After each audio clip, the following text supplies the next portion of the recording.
Bonjour et bienvenue. Nous sommes le 16 décembre 2025, en pleine fête de Hanouka. Partout il y a cette ambiance de lumière, de louange, on célèbre une victoire spirituelle. Et pourtant, au même moment, la lecture de la Torah de ce Shabbat nous plonge dans toute autre chose. La paracha Miketz. Et là, le contraste est pour le moins saisissant.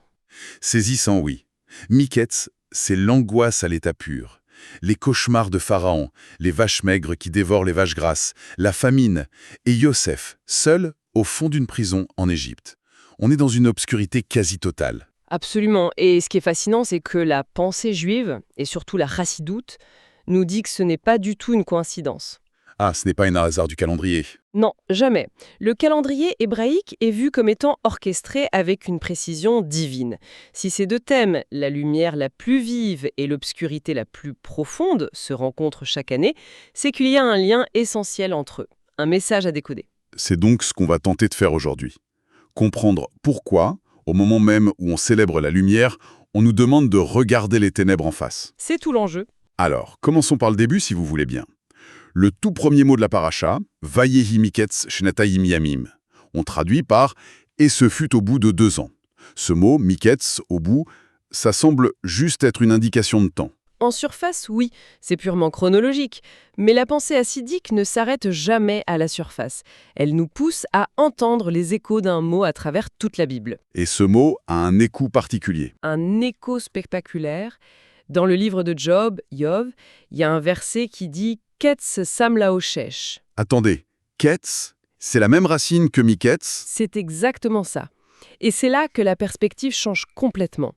Le verset de Job se traduit par « Il a mis une fin, un terme, à l'obscurité ». D'accord. Mais le Rabbi Lubavitch explique que Ketz ici ne veut pas seulement dire une fin chronologique, ça veut dire une finalité, un but. Un but, Le verset dirait donc que Dieu a assigné un but à l'obscurité. précisément. L'obscurité n'est pas une simple absence de lumière, un vide. C'est une création divine à part entière, qui a une mission, Et quelle serait cette mission? être transformée. Elle existe pour qu'on vienne y amener de la lumière, elle appelle la lumière. Et c'est pour ça que la paracha la plus sombre commence par ce mot, Miketz, pour nous dire dès le début, attention, cette obscurité que vous allez lire a une finalité. C'est une idée très puissante, ça change tout. Et ça doit donc aussi changer notre regard sur Hanouka et le conflit avec les Grecs. Absolument. Cette obscurité grecque n'était pas n'importe quelle obscurité. C'est-à-dire, Il faut bien comprendre leur projet. Les Grecs ne cherchaient pas comme d'autres à nous exterminer physiquement, non. Leur but était beaucoup plus subtil. Le Midrash utilise un mot très précis, les achiréam, obscurcir la vision spirituelle. une sorte de guerre culturelle en fait. Exactement. Leur message était « Gardez votre Torah, c'est une philosophie magnifique. Gardez vos mitzvot, c'est un folklore intéressant. Mais retirez-en une seule chose, la kedusha, la sainteté. Ne dites pas que c'est divin. Voilà. Séparer l'intellect du divin. Créer un monde plat, rationnel, où la transcendance n'a plus sa place. C'est ça, leur obscurité. Et là, le lien avec Pharaon est évident. C'est exactement son problème. Il est le roi du monde matériel. Il voit les faits bruts dans ses rêves, les vaches, le Nil. Mais il est perdu. Il n'y comprend rien. Il est dans le noir, littéralement. Et ces magiciens, les experts des lois de la nature, échouent aussi? Bien sûr, parce qu'ils ne peuvent pas voir au-delà. Et qui vient apporter la lumière? Joseph. Mais regardez comment il le fait. Il ne nie pas la matérialité du rêve, au contraire. Non, il la prend très au sérieux. Et il y plonge et il y révèle le divin. Sa première phrase, c'est « ce n'est pas moi », c'est Elohim qui répondra. Il réinjecte Dieu dans la réalité. Et le miracle de Hanouka, c'est pareil. Le miracle ne se passe pas dans une vision abstraite, mais dans la matière la plus humble, une fiole d'huile. C'est toujours le même principe. Tout ça est intellectuellement très fort, mais comment est-ce qu'on peut vraiment ressentir cette idée? Il y a une histoire dans les sources qui m'a vraiment bouleversé. Tu penses que je vois laquelle? Celle de Rabbi Hillel de Paritch. C'est ça, on doit s'imaginer la scène. Rabbi Hillel, un géant de la chassidoute, un maître de la méditation, se retrouve coincé pour Shabbat, Hanouka, dans une auberge perdue en Russie. Il allume ses bougies, et là il est complètement absorbé, plongé dans des méditations kabbalistiques d'une complexité folle.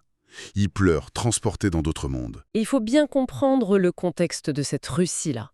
C'était l'époque des cantonistes. Oui, c'est un détail crucial. Le tsar faisait enlever des enfants juifs, parfois très jeunes, pour 25 ans de service militaire. 25 ans.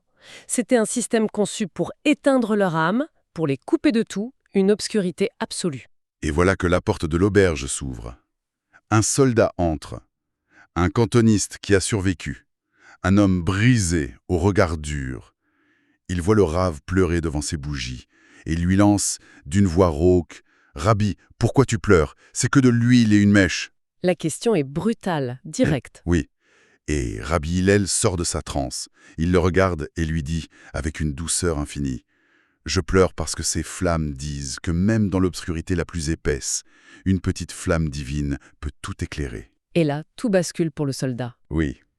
Son masque se fissure. Il tremble et il murmure. « Et pour moi, Rabbi, pour moi aussi. J'ai été dans des endroits, j'ai fait des choses.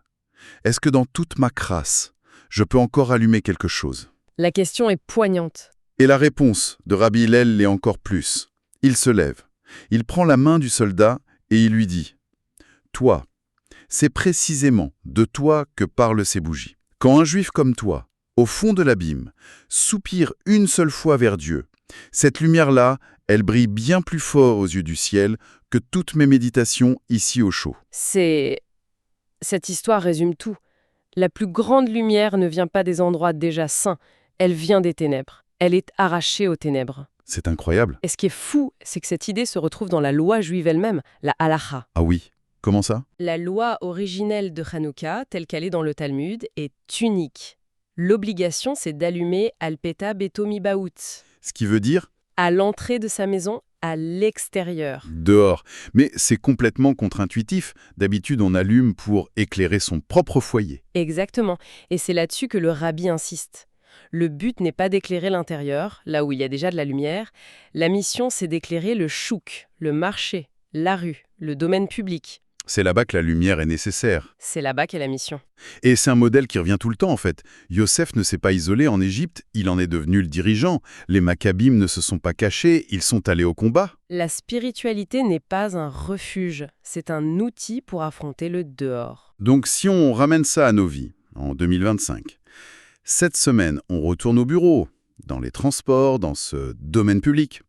On y retrouve des situations de miquettes, des tensions, du cynisme. Notre obscurité quotidienne. Et le message, ce n'est pas de se replier. Surtout pas. C'est l'inverse. C'est de se dire « Shog, ma mission est ici. Je suis une bougie de Hanouka et ce bureau, c'est mon chouk. » Donc ma pile de dossiers stressants, c'est de l'huile en puissance. C'est une très belle façon de le voir, oui. Concrètement, agir avec connecté quand ça serait plus simple de mentir, c'est allumer une lumière. Répondre avec calme à une provocation, c'est transformer l'obscurité. C'est là que tout se joue en fait. C'est là que la mission divine s'accomplit. Pas seulement à la synagogue, mais dehors, dans le chouk de nos vies. Donc, pour résumer, on est parti d'un paradoxe, d'une simple curiosité du calendrier. Et on arrive à une vision où les deux sont indissociables. L'obscurité de Miketz n'est pas l'opposé de la lumière de Hanouka, elle en est la raison d'être. C'est le cœur du message.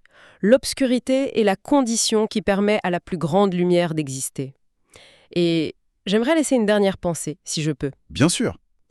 L'histoire du soldat nous montre qu'une lumière qui jaillit du désespoir a une intensité inégalable. Si c'est vrai pour une telle obscurité, quel potentiel lumineux se cache alors dans nos propres défis, nos angoisses, nos frustrations quotidiennes ? C'est une bonne question. Peut-être que nos difficultés ne sont pas des obstacles, peut-être qu'elles sont en réalité l'huile et la mèche qui nous ont été données sur mesure. Des opportunités conçues pour nous qui attendent juste la petite flamme de notre conscience pour être transformées en une lumière qu'on n'aurait jamais pu produire autrement.